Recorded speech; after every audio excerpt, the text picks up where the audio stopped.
할렐루야. 늘 변함없이 저를 사랑하시는 사랑의 하나님을 찬양합니다. 10월 18일 화요일입니다. 오늘 저희가 함께 볼 말씀은 사무엘하 18장 1절에서 18절까지 말씀입니다. 우리 함께 읽도록 하겠습니다. 이에 다윗이 그와 함께한 백성을 찾아가서 천부장과 백부장을 그들 위에 세우고 다윗이 그의 백성을 내보낼새 3분의 1은 요압의 휘하에 3분의 1은 수리아의 아들 요압의 동생 아비새의 휘하에 넘기고 3분의 1은 가드 사람 이때의 휘하에 넘기고 왕이 백성에게 이르되 나도 반드시 너희와 함께 나가리라 하니 백성들이 이르되 왕은 나가지 마소서. 우리가 도망할지라도 그들은 우리에게 마음을 쓰지 아니할 터이요. 우리가 절반이나 죽을지라도 우리에게 마음을 쓰지 아니할 터이라. 왕은 우리 만명보다 중하시오니 왕은 성읍에 계시다가 우리를 도우심이 좋으니이다 하니라. 왕이 그들에게 이르되 너희가 좋게 여기는 대로 내가 행하리라 하고 문 곁에 왕이 서매 모든 백성이 100명씩 1000명씩 대를 지어 나가는지라. 왕이 요압과 아비새와 이때에게 명령하여 이르되 나를 위하여 젊은 압살롬을 너그러이 대우하라 하니 왕이 압살롬을 위하여 모든 군 지휘관에게 명령할 때에 백성들이 다 들으니라. 이에 백성이 이스라엘을 치러 들로 나가서 에브라임 수풀에서 싸우더니 거기서 이스라엘 백성이 다윗의 부하들에게 패하매 그날 그곳에서 전사자가 많아 20,000명에 이르렀고 그 땅에서 사면으로 퍼져 싸웠으므로 그날에 수풀에서 죽은 자가 칼에 죽은 자보다 많았더라. 압살롬이 다윗의 부하들과 마주치니라. 압살롬이 노새를 탔는데 그 노새가 큰 상수리나무 번성한 가지 아래로 지날 때에 압살롬의 머리가 그 상수리나무에 걸림에 그가 공중에 달리고 그가 탔던 노새는 그 땅과 공중 사이로 빠져나간지라. 한 사람이 보고 요압에게 알려 이르되 내가 보니 압살롬이 상수리나무에 달렸더이다 하니 요압이 그 알린 사람에게 이르되 내가 보고 어찌하여 당장에 쳐서 땅에 떨어뜨리지 아니하였느냐. 내가 내게 은 10개와 띠 하나를 주었으리라 하는지라. 그 사람이 요압에게 대답하되 내가 내 손에 은 1000개를 받는다 할지라도 나는 왕의 아들에게 손을 대지 아니하겠나이다. 우리가 들었거니와 왕이 당신과 아비새와 이때에게 명령하여 이르시기를 삼가 누구든지 젊은 압살롬을 해하지 말라 하셨나이다. 아무 일도 왕 앞에는 숨길 수 없나니 내가 만일 거역하여 그의 생명을 해하였더라면 당신도 나를 대적하였으리이다 하니 요압이 이르되 나는 너와 같이 지체할 수 없다 하고 손에 작은 창 셋을 가지고 가서 상수리나무 가운데서 아직 살아있는 압살롬의 심장을 찌르니 요압의 무기를 든 청년 10명이 압살롬을 에워싸고 쳐 죽이니라. 요압이 나팔을 불어 백성들에게 그치게 하니 그들이 이스라엘을 추격하지 아니하고 돌아오니라. 그들이 압살롬을 옮겨다가 숲을 가운데 큰 구멍에 그를 던지고 그 위에 매우 큰 돌무더기를 쌓으니라. 온 이스라엘 무리가 각기 장막으로 도망하니라. 압살롬이 살았을 때에 자기를 위하여 한 비석을 마련하여 세웠으니 이는 그가 자기 이름을 전할 아들이 내게 없다고 말하였음이더라. 그러므로 자기 이름을 기념하여 그 비석에 이름을 붙였으며 그 비석이 왕의 골짜기에 있고 이제까지 그것을 압살롬의 기념비라 일컫더라. 아멘. 다윗은 요압과 아비새 이때 이렇게 셋으로 병력을 나누면서 반역자 압살롬의 군대와 전쟁을 하려고 합니다. 예루살렘을 탈환하고 다시 이스라엘의 왕으로 귀환하려고 하는 것입니다. 이 전쟁에 다윗 자신도 출정하려고 합니다. 그런데 3절에서 백성들은 왕은 나가지 마소서라고 그의 출정을 말립니다. 다윗이 이 반란군과의 전쟁에 같이 나가서 싸우겠다고 하는데 사람들은 말리는 것입니다. 3절 말씀입니다. 백성들이 이르되 왕은 나가지 마소서. 우리가 도망할지라도 그들은 우리에게 마음을 쓰지 아니할 터이요.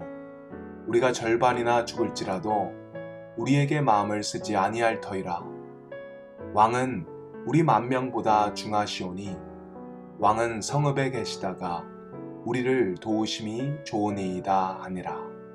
이 말씀을 읽으니 참 마음이 훈훈해지는 것 같습니다. 그런데요, 백성들이 왕을 존경하고 아끼기 때문에 이런 이야기를 하는 것 같지만 사실 본문 전체를 보시면 그들이 다윗을 위해서 출정을 만류했다기보다 그를 전쟁을 지휘하는 지휘관으로서 그들이 믿고 따르기가 힘들었기 때문에 라고 보시는 것이 저자의 의도에 더욱 가까운 것 같습니다. 사실 다윗은 이미 나이가 굉장히 많이 들고 또 아들인 압살롬을 여전히 사랑하는 마음이 크기 때문에 다윗이 전쟁에 출정해서 전쟁을 지휘를 할 경우에 그것이 도움이 되기보다는 해가 될 수 있다고 많은 사람들은 생각했던 것 같습니다. 5절에 보시면 그런 판단력이 흐려진 다윗의 모습이 나와 있는데요. 다윗이 지휘관들에게 이런 이야기를 합니다. 나를 위하여 젊은 압살롬을 너그러이 대우하라. 압살롬의 아버지로서 이런 이야기를 하는 것이 이해가 되는 부분입니다. 하지만 지금은 압살롬과 전쟁 중에 있습니다. 압살롬의 반란군을 진압하려는 지휘관으로서 이런 이야기를 해서는 안 되는 것이죠. 지금 압살롬 때문에 다윗의 왕국은 무너질 위기에 처해 있습니다. 압살롬이 죽지 않으면 이 전쟁은 끝날 수가 없는 것입니다. 시간이 길어지면 길어질수록 더 많은 희생자들이 나올 것입니다.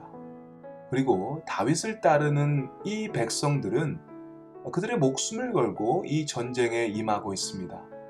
그런데 이런 상황에서 이 반란의 주도자인 압살롬을 너그러이 대우하라고 명령하는 것은 이 백성들에게는 불안함과 혼동을 가져다주고 그들의 사기를 떨어뜨리는 그런 발언이 되는 것입니다. 아들에 대한 사랑이 있기에 한 이야기이죠.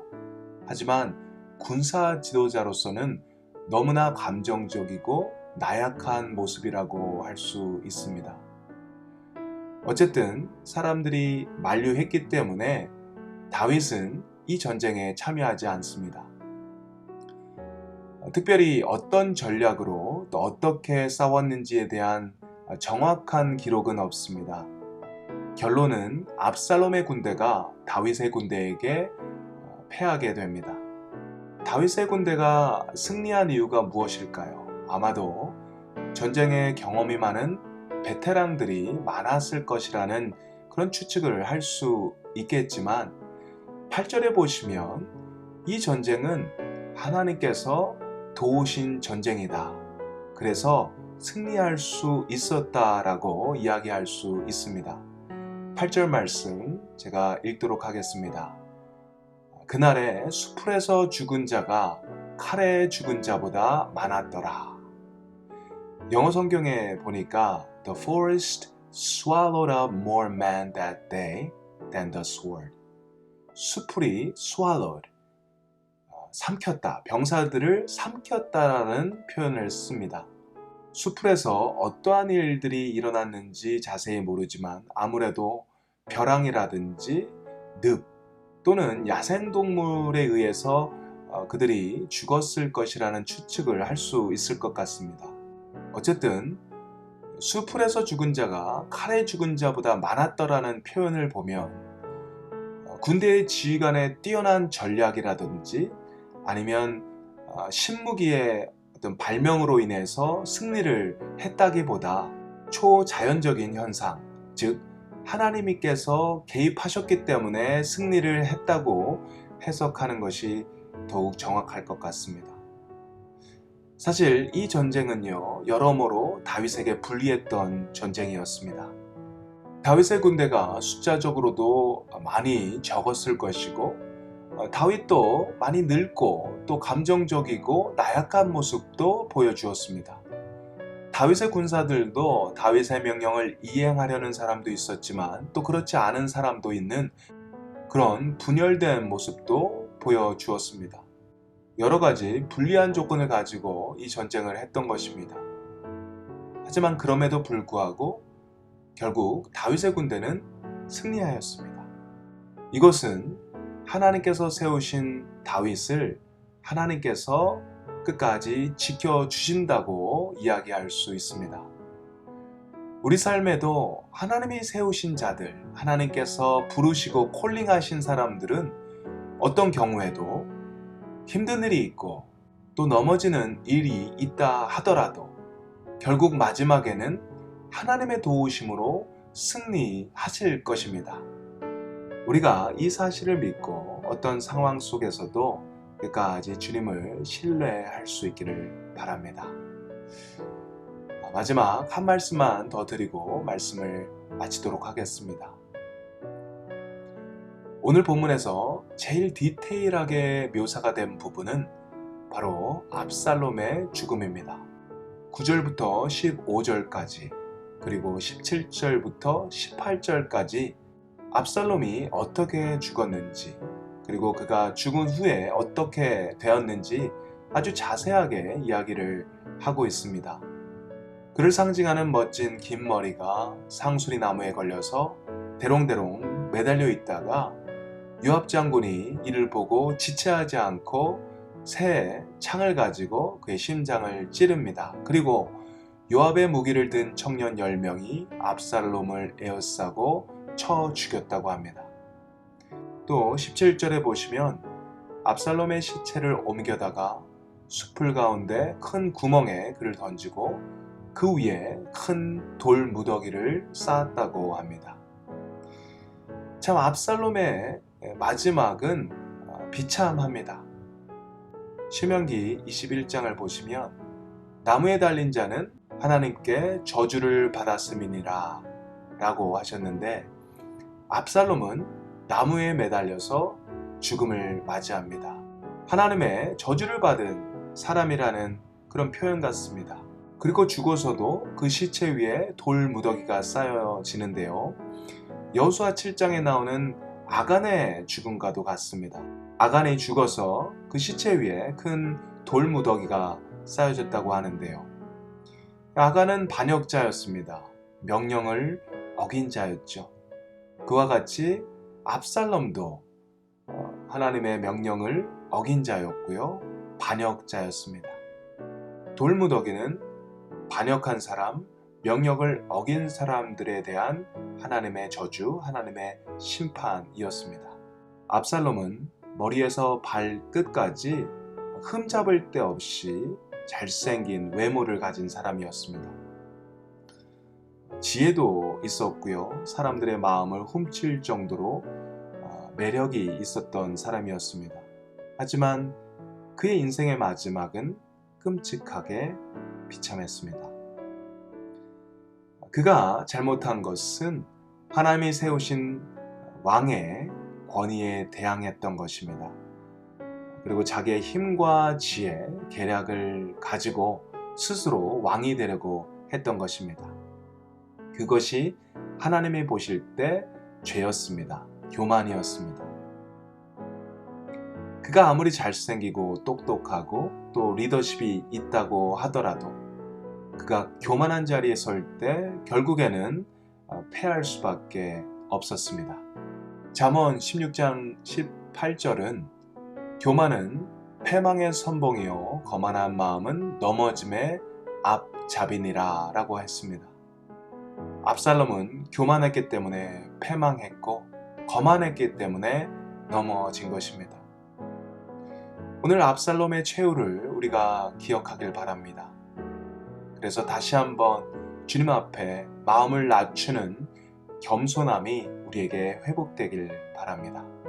오늘도 교만한 자를 대적하시고 겸손한 자에게는 은혜를 베푸시는 주님을 여러분 모두가 경험하시기를 주님의 이름으로 축원드립니다. 함께 기도드리겠습니다. 사랑의 하나님, 압살롬의 삶의 마지막 모습을 우리가 묵상하면서 참으로 마음이 무거워지고 또 두려워지는 것도 같습니다. 우리의 모습 가운데 압살롬처럼 하나님을 대적하고 하나님의 위치에 서는 그런 교만한 모습이 우리에게도 참 많이 있기 때문입니다. 주님, 항상 저희 삶 가운데 주님께 겸손하게 하시옵소서. 저희의 자세를 낮추고 주님의 말씀 그리고 주님께서 세우신 영적 권위들을 존중하고 또 사랑할 수 있는 그런 겸손함이 저희 모두에게 있게 하시옵소서. 감사드립니다. 예수님의 이름으로 기도드립니다. 아멘.